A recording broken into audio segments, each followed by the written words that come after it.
Por eso les digo que no son ni reservadas, ni secretas, ni confidenciales, ni reservadas. Ahí es un segundo momento de publicidad de las boletas en el Consejo Distrital. Se termina el recuento distrital, acaba el conteo general de las votaciones y esos paquetes se vuelven a cerrar. La ley dice, entonces se destruirán. Muy bien, no se destruyen si existe una controversia en el Tribunal Electoral. Y solamente si el Tribunal Electoral del Poder Judicial de la Federación dice, mediante una impugnación de algún partido, deben abrir el paquete de San Luis Río Colorado, tienen que abrir el paquete de Iztapalapa o cualquier otro, esos paquetes y esas boletas pueden y deben volver a abrirse y a ser públicas como lo han hecho en muchos momentos. Es el tercer momento de publicidad. Finalmente, cuando el tribunal falla, entonces las boletas se guardan, los paquetes se concentran y se destruyen, porque cuesta mucho dinero, 80 millones de pesos para el Estado mexicano al año, conservarlas de esa manera. Esta discusión, creo, está de frente ya, de cara para los procesos electorales de México y especialmente para la labor electoral del Instituto Federal Electoral. Va a volver a ser una discusión que cause ámpulas, pero me parece que tenemos que estar intelectual y jurídicamente preparados para entender exactamente qué es y qué son la naturaleza documental de las boletas electorales. Así que los tres temas, en mi opinión, que configurarán el futuro de la temática, de la agenda en el sistema electoral y particularmente en materia de transparencia, son los indicadores de gestión, el padrón de militantes de partidos políticos y la naturaleza de las boletas electorales. Gracias. Gracias, maestro. Más adelante retomamos este concepto, no se les olvide, así lo definió el maestro Ricardo Becerra. Y ya que estamos centrados en el tema de la transparencia, vámonos con nuestro siguiente ponente, el licenciado José Mario de la Garza, abogado, presidente de la Barra Mexicana de Abogados, de Abogados aquí en San Luis Potosí, capítulo San Luis Potosí, es egresado de la Escuela Libre de Derecho con mención honorífica y se ha especializado en los temas relacionados precisamente con la transparencia y el derecho a la información pública. Profesor de posgrado en la Universidad Autónoma de San Luis Potosí, director académico adjunto de Derecho en el Instituto Tecnológico de Monterrey, Campus San Luis Potosí. Tiene 10 minutos de vista. Gracias. Gracias, Erika. Primero que nada, agradezco mucho la invitación de la Universidad, el Liceo Mario García, de las autoridades del IFE a esta mesa del debate. Qué bueno que se pueden discutir las ideas y que podemos sentarnos aquí a confrontar nuestros diferentes puntos de vista. Y también gracias a los ponentes que están aquí compartiendo la mesa el día de hoy. Yo voy a dar unas reflexiones sobre el tema de la transparencia con un enfoque en un 100% ciudadano. Lo primero que habría que preguntarse es ¿para qué es la transparencia? Porque por todos lados los ciudadanos somos bombardeados con el tema de la transparencia. ¿Para qué queremos la transparencia? ¿Queremos los ciudadanos tener todo este cúmulo de información? Y me parece que el estado actual de la transparencia en términos generales ha consistido en términos generales en entregar a los ciudadanos documentos elaborados por las diferentes autoridades del país en los niveles de gobierno, pero que no tienen una visión de un documento para el ciudadano. Son los documentos oficiales, públicos, que se elaboran en el ejercicio cotidiano de las diferentes atribuciones que tiene el Estado mexicano.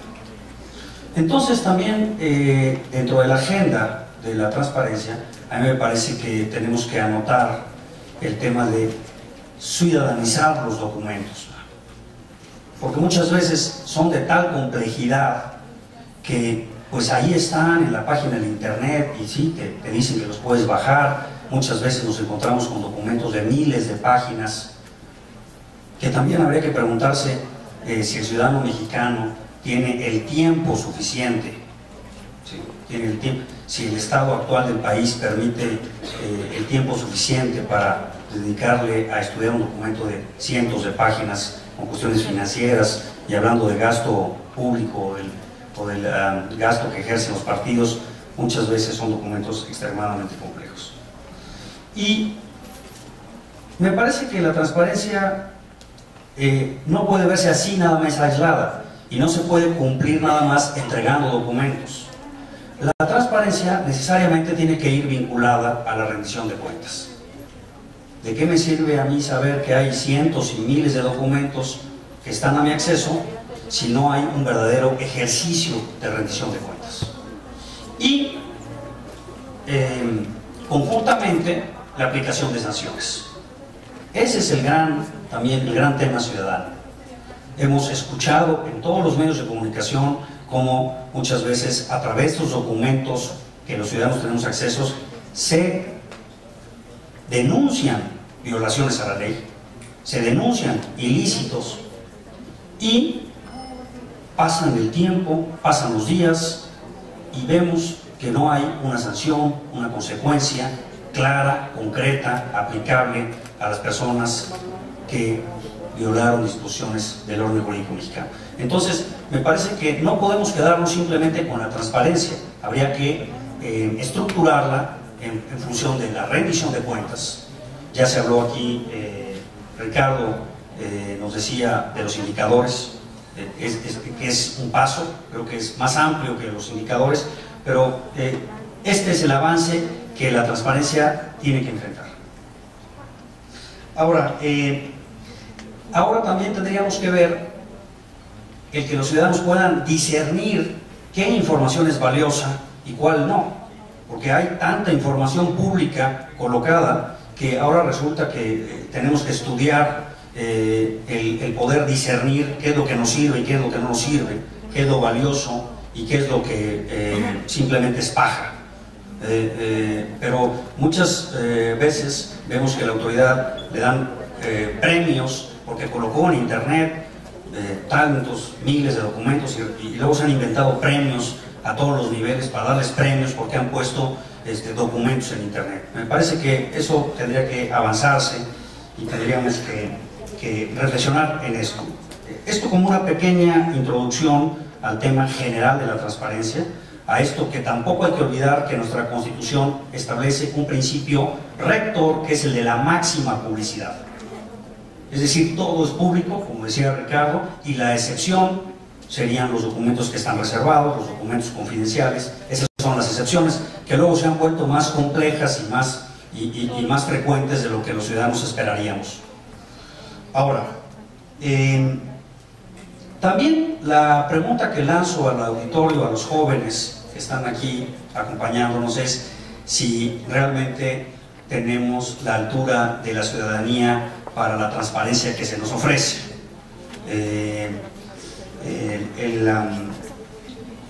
La obtención de información, si ustedes ven las estadísticas del IFAI y del propio Instituto Federal Electoral, la mayoría de las personas accede a la información vía internet. Sí, y eso también habla del problema social de nuestro país, porque no todos tenemos acceso a internet. Y entonces, pues está esta reflexión de mexicanos de primera y de segunda. Entonces, los que sí tienen acceso a internet, pues sí pueden consultar la información, y los que no. Ahí creo que también habría que construir así a nivel de introducción. Entonces, si el acceso va a ser a través de internet, pues me preocupa que en los municipios de San Luis Potosí, donde no existe acceso a internet, pues entonces los ciudadanos no van a poder consultar los documentos. Y los que vivimos en la capital, que tenemos acceso a internet, los estudiantes que acuden a esta universidad, que cuentan con un acceso a internet perfectamente bien estructurado, pues entonces sí. Y entonces, ¿por qué estamos haciendo estos distingos? Y pues los ciudadanos que viven en municipios marginados de la Huasteca o del Altiplano también pagan impuestos y también son mexicanos, igual que nosotros. Entonces, me parece que se está generando una brecha discriminatoria para los ciudadanos. Y entonces, pues, si no tienes internet, te vuelves un ciudadano de segunda. ¿Por qué? Pues porque no puedes consultar los datos. Ahora, dicho esto, también pongo en la mesa algunas ideas para la reflexión, para las preguntas, para el debate con mis compañeros panelistas. Quisiera referirme al tema de los partidos políticos. ¿Qué son los partidos políticos? ¿Cuál es su verdadera naturaleza? Y si hacemos un análisis de las diferentes normas jurídicas que regulan a los partidos políticos en nuestro país, vemos que los partidos políticos reciben recursos fundamentalmente del erario público, pagan nóminas, por un lado, se anuncian en los tiempos oficiales del Estado, como ya se dijo, tienen un registro federal de contribuyentes, hacen retenciones fiscales a los trabajadores, entre otras muchas características. Vean cómo está esta combinación en donde en algunas veces pensamos en que actúan más como asemejándose a una autoridad y luego vemos que se asemejan a un club privado en donde un grupo de personas toman todas las decisiones.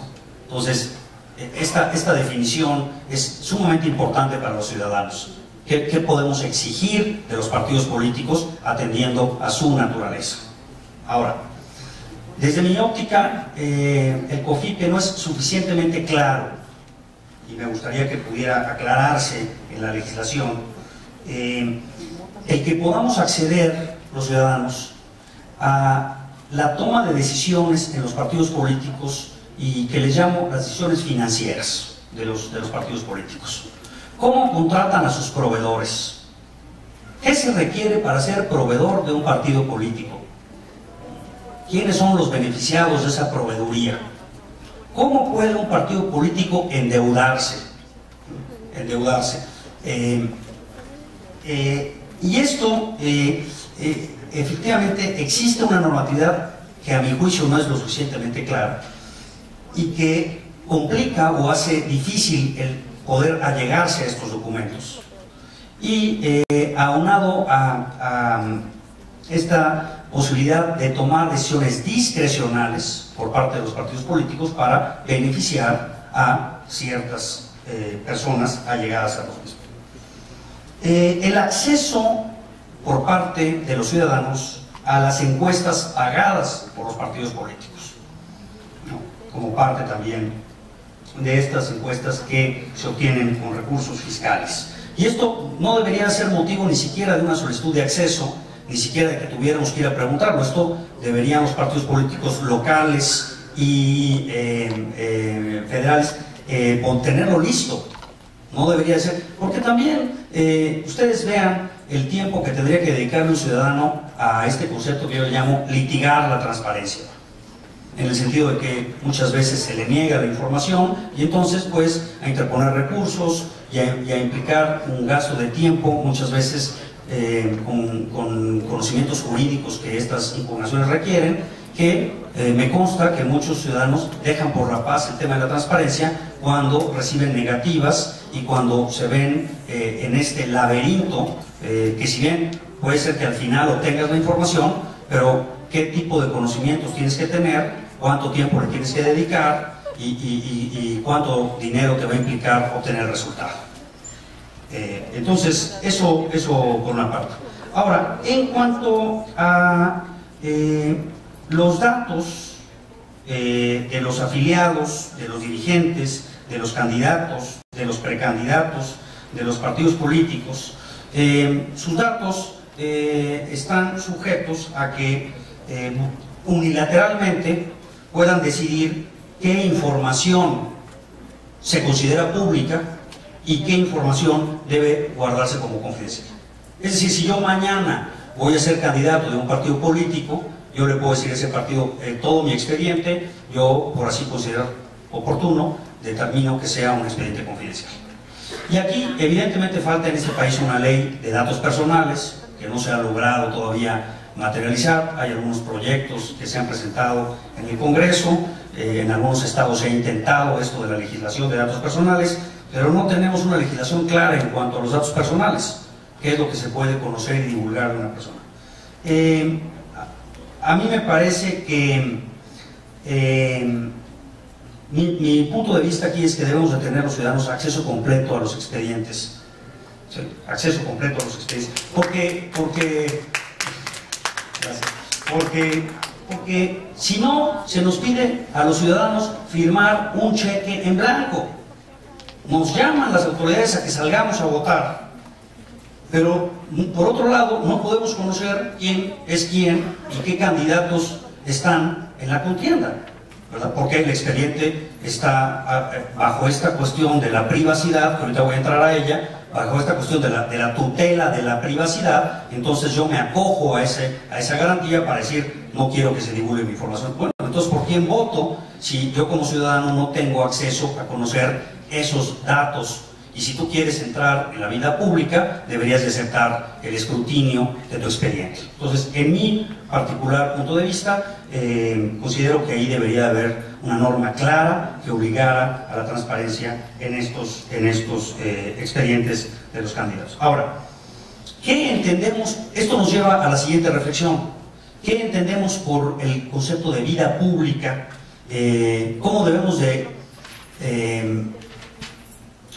asimilar el que una persona esté en un contexto de vida pública y versus la vida privada?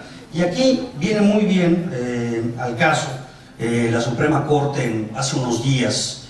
La primera sala de la Suprema Corte resolvió un amparo el 6 del 2009 y acabo de publicar en internet la sentencia completa de este amparo, que derivó en una serie de tesis sobre la interpretación de la vida privada y la vida pública.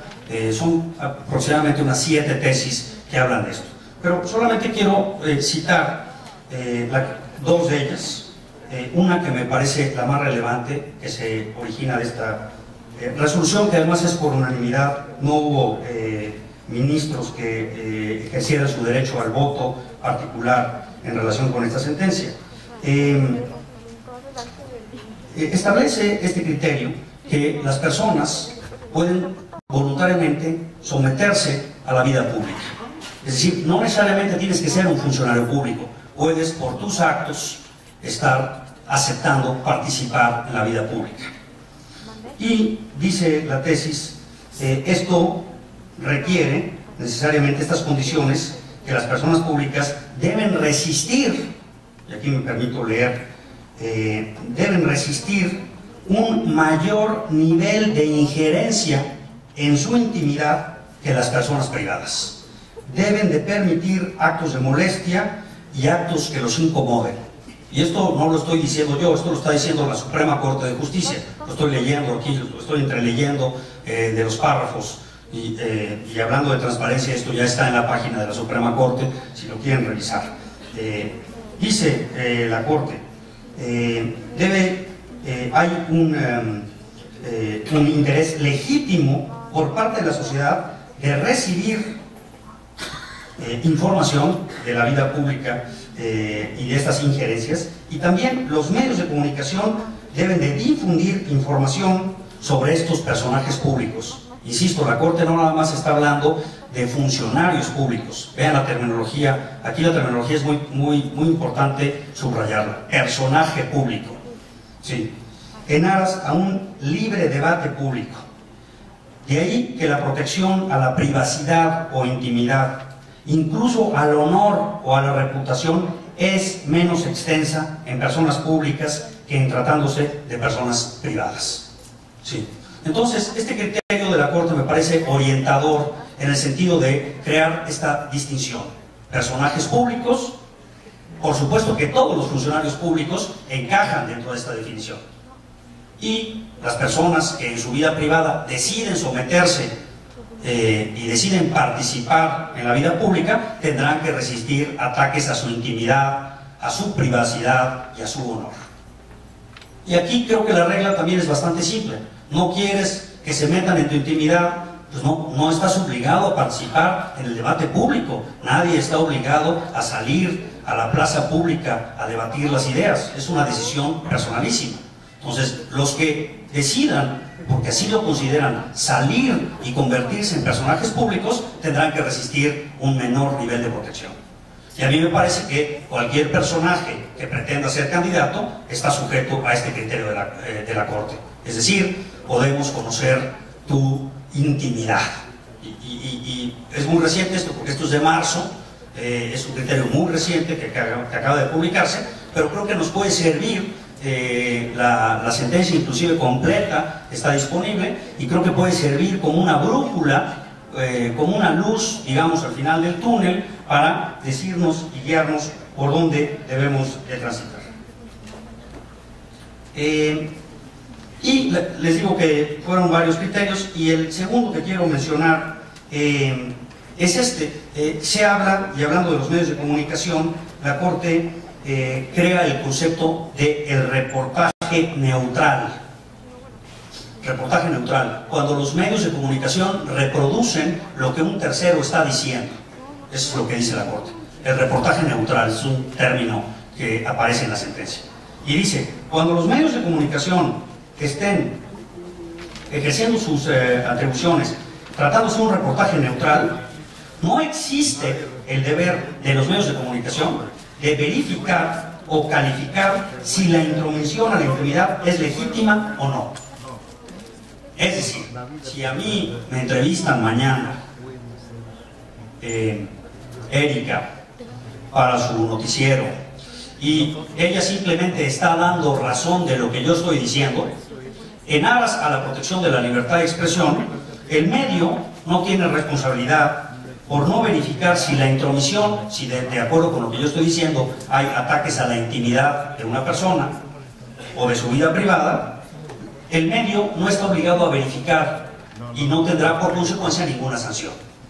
Sí. Y esto también aclara, tenemos algunos casos recientes, el de la revista Proceso, por ejemplo, en donde se decía hasta qué grado la revista Proceso tiene responsabilidad, en el caso de Marta Sagún, por ejemplo, por citar el caso concreto, que además es público y que apareció en la revista Proceso, que ustedes conocen.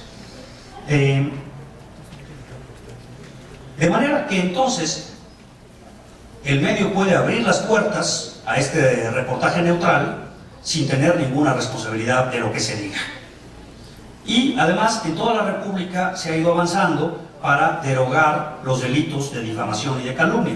Digo, en toda la República, en San Luis Potosí, el año pasado, precisamente en el mes de junio o de julio, si no mal recuerdo, derogó estos dos delitos. En San Luis Potosí, a nivel federal también se derogaron. Entonces, esto nos está indicando, por un lado, una apertura a que podamos los ciudadanos expresarnos y, como les digo, y aquí quiero ser muy enfático, entrar a la intimidad de los personajes públicos. Creo que esa es la gran asignatura pendiente en el tema de la comunicación y la democracia y los partidos políticos. También, hablando de otro tema, creo que debemos de discutir el tema de voto en blanco y voto nulo, ¿no? Los ciudadanos que finalmente quieren cumplir con su obligación y quieren manifestarse, pero quieren hacerlo a través de este movimiento que ya tuvimos en las elecciones pasadas, ustedes se recuerdan, voto en blanco y voto nulo. Denise Dresser fue en algunos postulados que presentó en el periódico Reforma, y algunos otros intelectuales, esta idea de contabilizar los votos nulos y contabilizar el voto en blanco. Eso también creo que vale la pena que lo reflexionemos y vale la pena pensar en si debemos legislarlo y cuáles serían las consecuencias de un voto en blanco que sumara un porcentaje importante de la votación. ¿Qué debería de pasar en esos supuestos? Me parece que el movimiento ciudadano de voto en blanco no puede dejarse pasar y dejarse a un lado, y tendríamos que analizarlo, ver lo que han hecho otros países y ver si vale la pena incluirlo y tomarlo en consideración.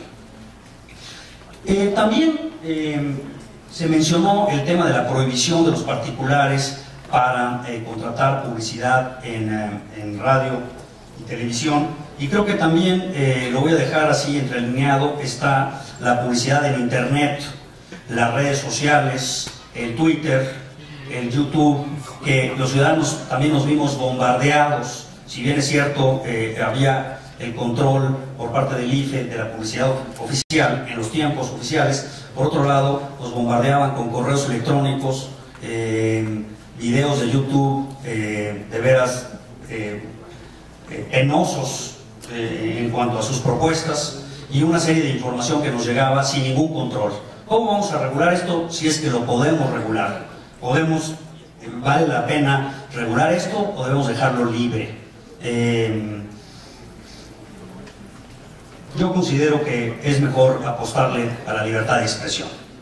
Yo considero que es mejor apostarle a la libertad de expresión a los ciudadanos de mayoría de edad y dejarnos que expresemos libremente nuestras ideas y darles a los ciudadanos la factibilidad de que puedan discernir entre lo que se dice y entre lo que escuchan.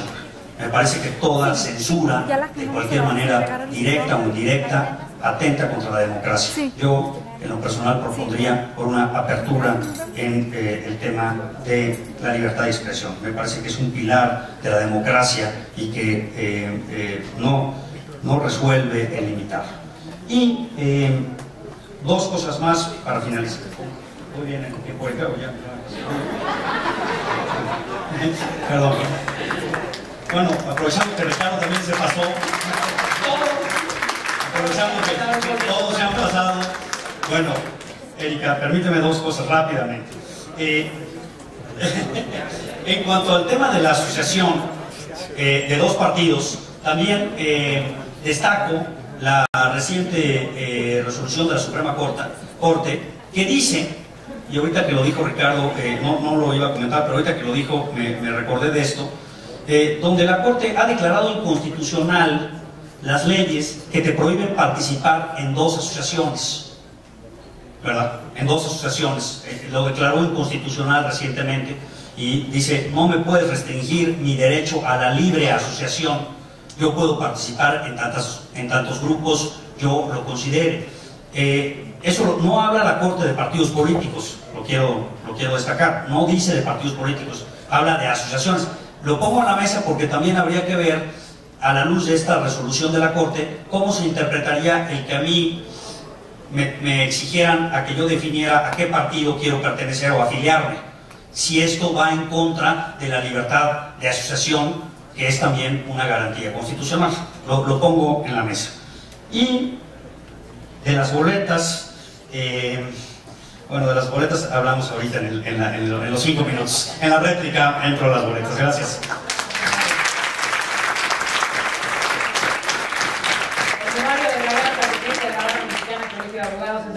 Si alguien tenía parquímetro, ojalá le haya puesto suficiente tiempo porque aquí vamos un poco colgados. Seguimos con Elías Navarro, vicepresidente, hasta hace unas cuantas horas presidente de la Cámara de Radio y Televisión en San Luis Potosí, empresario de medios de comunicación, de hecho uno de los primeros impulsores de la radio en San Luis Potosí y de toda esta transformación que, por cierto, hoy día está viviendo. Y hoy se han dado noticias importantes también para la radio, y aquí tenemos a Elías Navarro. Adelante, Elías, 10 minutos.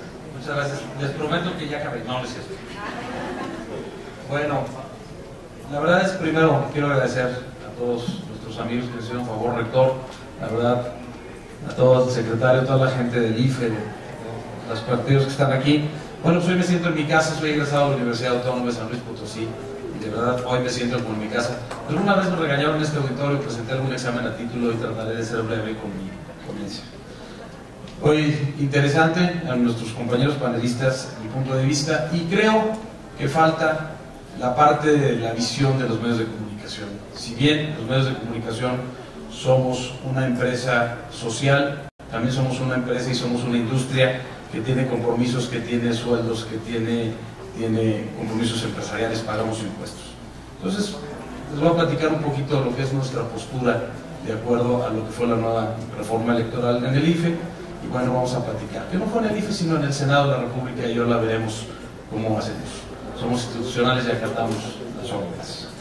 La reforma a la ley electoral del 2007, específicamente en el rubro de los medios de comunicación, constituye un retroceso en términos reales de la democracia mexicana, sin denostar las posibles intenciones de varios legisladores buscando una supuesta equidad. Lo único cierto es que esto se tornó en una imposición del Estado y una injerencia indeseable a la libertad de expresión y de difusión.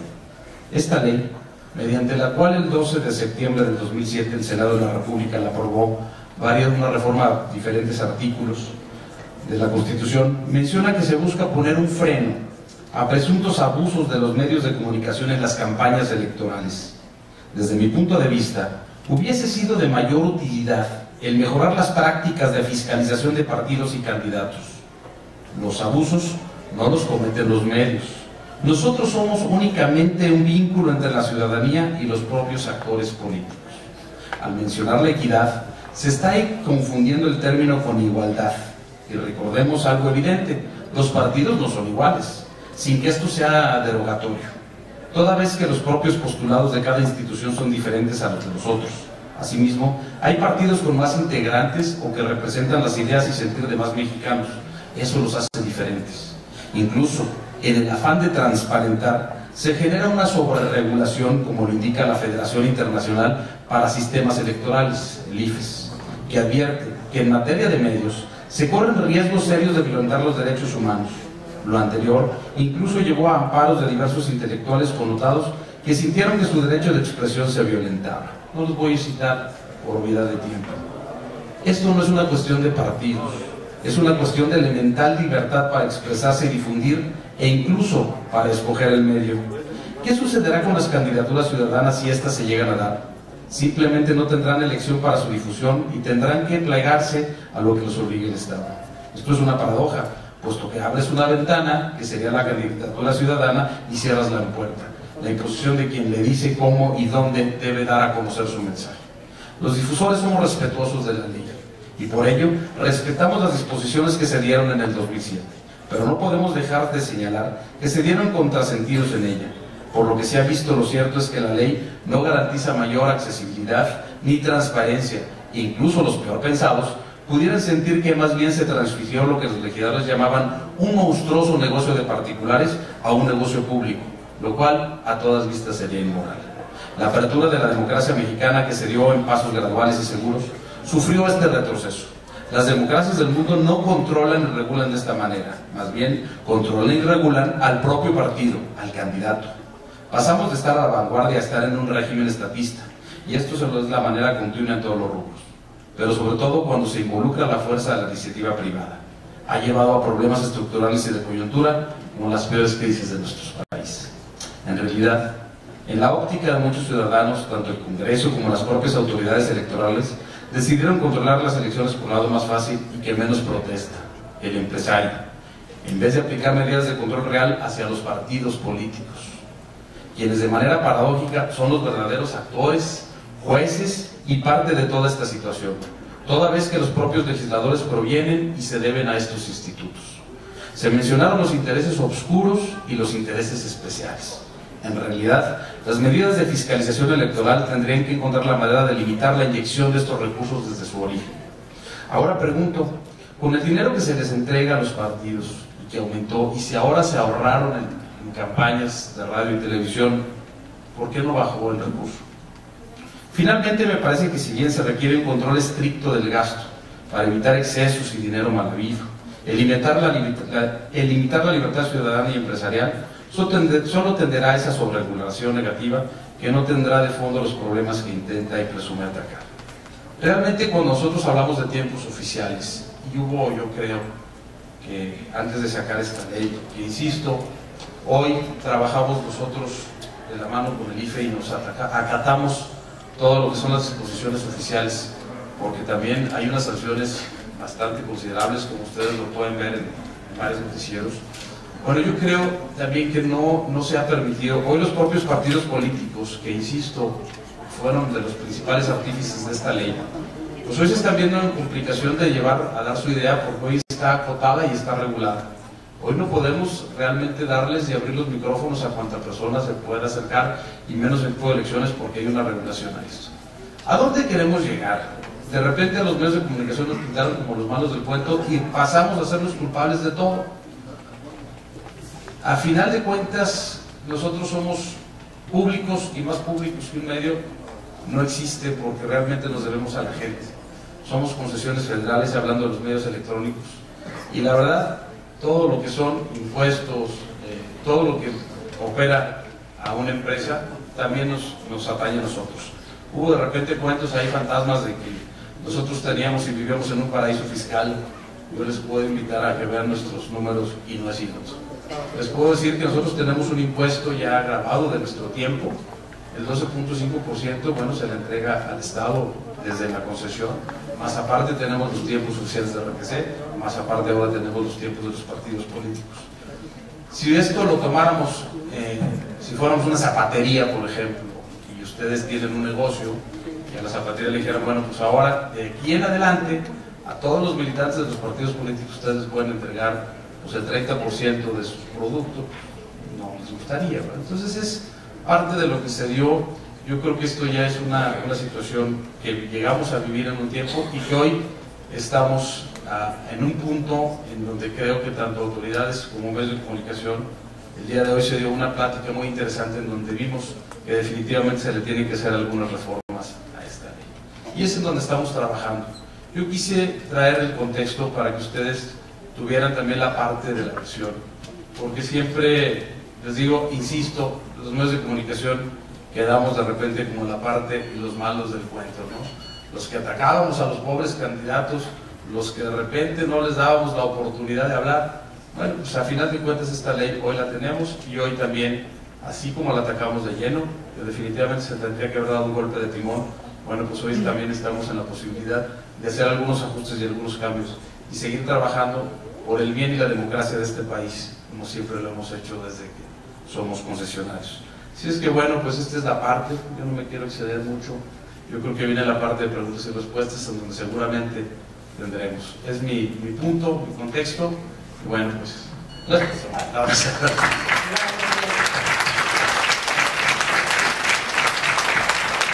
Teníamos en teoría una réplica de 5 minutos de los participantes, pero como vamos sobre el tiempo, les voy a pedir que sean conceptos muy breves los que vamos a manejar en esta parte del intercambio, especialmente porque algunos de nuestros ponentes incluso ya tienen boleto de avión comprado y todo para retirarse de San Luis Potosí, no queremos entretenerlos más.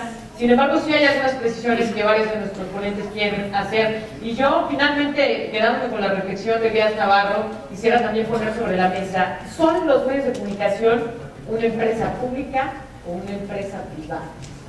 Y ojalá los especialistas en el tema de la transparencia nos lo puedan ir resolviendo. Doctor Francisco Javier Guerrero, consejero del IFE, alguna precisión muy breve. Bueno, como todavía tengo crédito de mi tiempo porque fui el más disciplinado de todos los ponentes, no implicará que abuse, al contrario.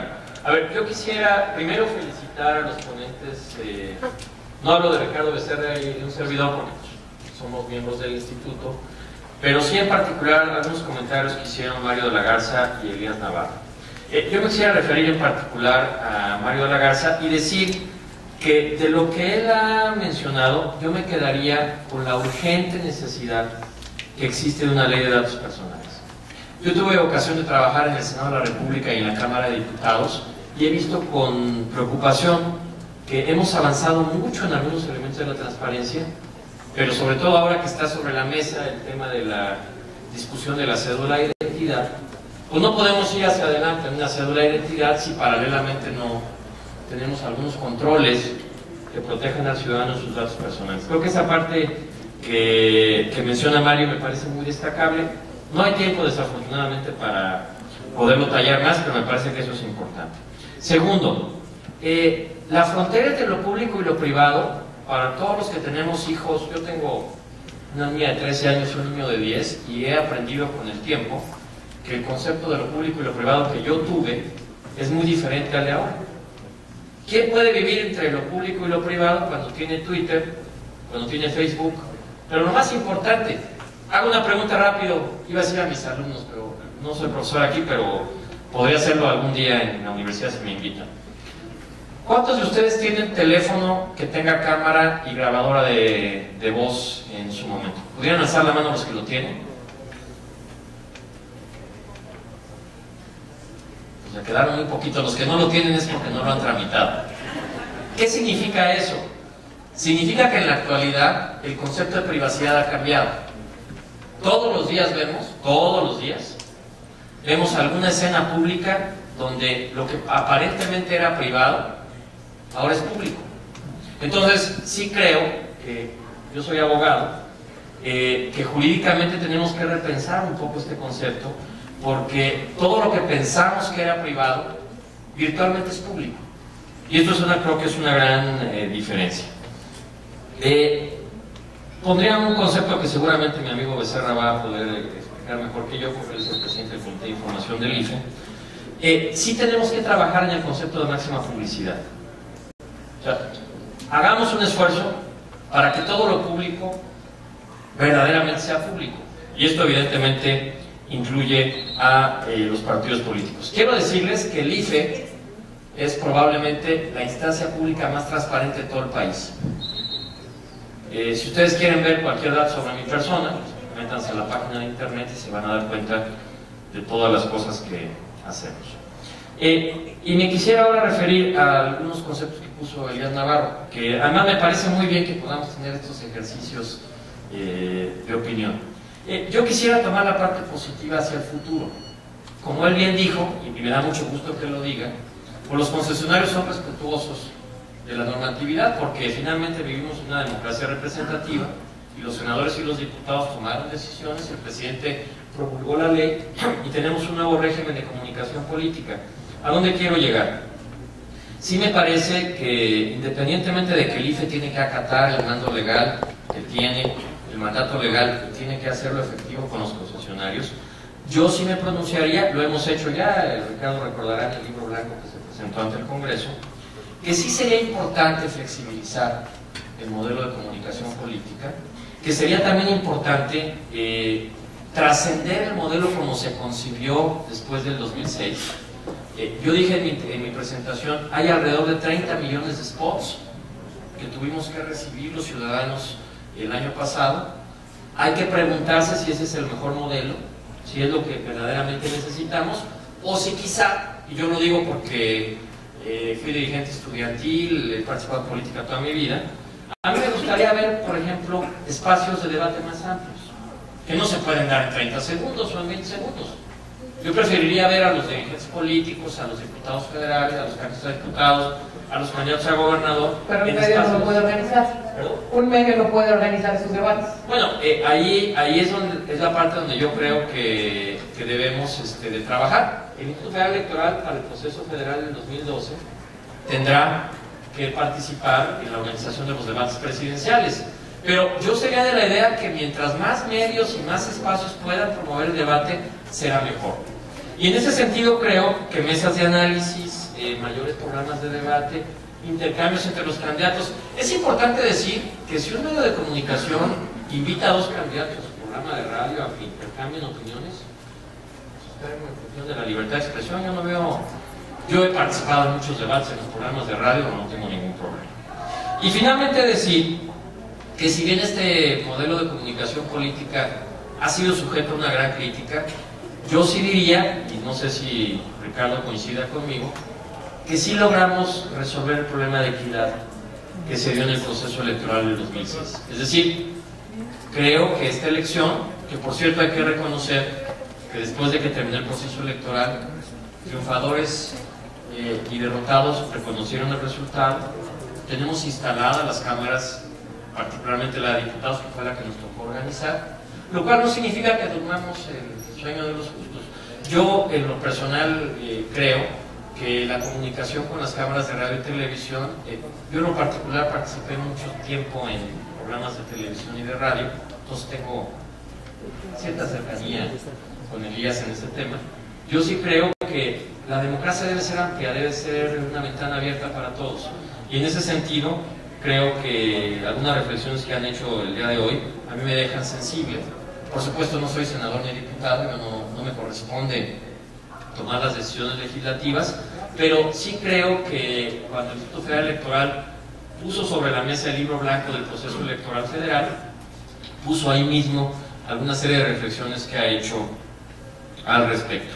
Y terminaría diciendo algo que me parece que es obligado. Mario de la Garza decía algo que a mí me parece que es muy oportuno. Podemos contar con muchos elementos legales para poder ser mejores ciudadanos. El problema está en la siguiente cuestión. ¿Los estamos utilizando o no? Yo tengo la impresión de que todavía tenemos un déficit de participación ciudadana que solo se va a corregir en la medida de que los jóvenes y los estudiantes universitarios, y yo le digo con frecuencia a mis estudiantes de maestría y doctorado en la Universidad de Anáhuac, que si no es de las universidades de donde salga la masa crítica, que pueda cuestionar los modelos, que pueda proponer las soluciones, pues será muy difícil que salga de otros espacios, porque es precisamente en las universidades, de donde venimos todos los que estamos en esta mesa, de donde salen las mejores ideas. Así que yo creo que el ejercicio que hemos hecho el día de hoy es un ejercicio provechoso y haría votos porque en el futuro, no solo en este espacio, sino en los espacios que ha comprometido el rector con Arminda para los meses por venir, podamos hablar mesas más específicas sobre temas más concretos, porque pues evidentemente en tan pocos minutos es difícil poder poner sobre la mesa todos los temas, pero yo quisiera en particular felicitar a Elías Navarro, felicitar a Mario de la Garza, porque resulta muy satisfactorio que en las entidades federativas, recuerden que a veces los que vivimos en la Ciudad de México tenemos este problema mental de estar solamente viendo lo que sucede en el centro. Realmente lo que sucede en las entidades es lo que alimenta a la democracia del país, y yo me voy verdaderamente muy satisfecho del nivel de la mesa. Creo que es un nivel de mesa pues realmente, me atrevería a decir que mejor que muchas mesas a las que me invitan en la Ciudad de México. Y esto habla de que San Luis Potosí se ha venido desarrollando esta cultura democrática. Arminda, siempre que nos invita a estos foros, el último foro donde estuve con ella fue en Ciudad Juárez. Créanme que era difícil hablar de democracia en Ciudad Juárez, previo al proceso electoral.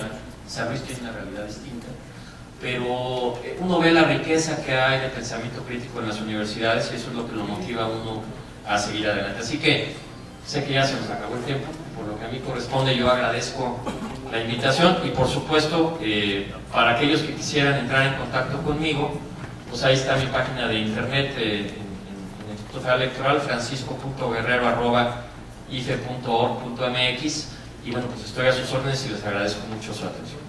Gracias, doctor. Me parece bien, porque probablemente muchas de las preguntas que nos hagan de los autores coinciden con puntos que tenían en esta parte de la réplica a los panelistas. Empezamos con la lectura de las preguntas que tienen nuestros amigos universitarios. Voy a empezar con alguna otra porque Francisco ya se apoderó, el consejero de IFE ya se apoderó en el micrófono. ¿Cómo controlar lo público y lo privado sin que se resuelva, sin que se vuelva un programa de chismes como farándula? Si no somos capaces de respetar un espacio de tiempo de 10 minutos, no podemos llegar a ningún lado. La obligación y mi compromiso siempre es dar las cosas tal y como llegan. Así lo he hecho el señor Cierro, así que bueno, así se las dan. ¿Cómo controlar lo público y lo privado? ¿Yo no puedo hablar? No, adelante. José Mario. Pues mira, yo creo que esta definición que yo decía de los personajes públicos no sirve, es decir, la libertad de expresión debe permitir que las personas que operan en el ambiente público tengan que resistir pues muchas veces cuestiones hasta superficiales, pero eso también habla del auditorio. Ustedes hagan el ejercicio de detenerse un buen día en un puesto de revistas mexicano y les va a decir mucho del nivel, ¿verdad?, de las publicaciones que tenemos y de lo que consumimos. El mercado manda, el mercado mexicano en cuanto a consumo de este material pues es altamente demandante. Entonces, queremos construir una limitación de lo público y lo privado de altura, pues tenemos que asumir la responsabilidad de rechazar todas estas publicaciones que han proliferado por todas partes y tendríamos que dejar de comprarlas. Creo que aquí más bien es la responsabilidad de los ciudadanos de rechazar esa oferta que nos dan los medios de comunicación, esa oferta barata que pues la estamos consumiendo, y al estarla consumiendo pues las leyes del mercado operan. Entonces, ¿cómo queremos resolver el tema? Me parece que tendríamos que hacernos la pregunta primero nosotros: ¿qué estoy consumiendo y cómo estoy permitiendo que el entorno de lo público se convierta en este circo. Pero esto creo que es responsabilidad nuestra, y entonces la única forma de acabarla, desde mi punto de vista, es tomando el control nosotros de qué es lo que queremos consumir como ciudadanos en términos de información mediática. Creo que más bien creo que la pregunta es más bien de este lado. No creo que se resuelva con leyes ni decretos de que esto es lo público y esto es lo privado. Me parece que eso no, más bien tendría que haber levantar las miras y ser menos mezquinos como ciudadanos. Elías Navarro quería también ahondar en este tema. Cuando se mencionan programas de chismes, tiene toda la razón. De repente los noticieros, algunos noticieros nacionales, ya parecen más barra de espectáculos que una barra noticiosa. Es cierto, de repente nos preocupamos más por ver dónde se emborrachó el funcionario o se le detuvo algún alcoholímetro, que nosotros también como ciudadanos exigir un poquito más sobre nosotros, ¿no? Exigirle a nuestros diputados que vayan y conozcan nuestras colonias, exigirle a nuestros diputados que estén. Sí, de repente, y tengo que reconocer que algunos medios de comunicación nos prestamos, no voy a hablar de otros, sino también tengo que asumir mi propia responsabilidad a este tipo de shows.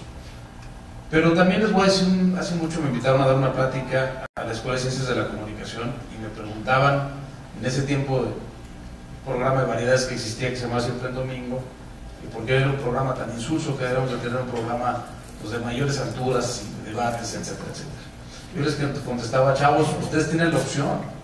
El día que otro tipo de programas tenga un rating mayor, la verdad, nosotros vamos a dejar de transmitir estas tonterías. No desviamos nuestra responsabilidad de tener contenidos de calidad.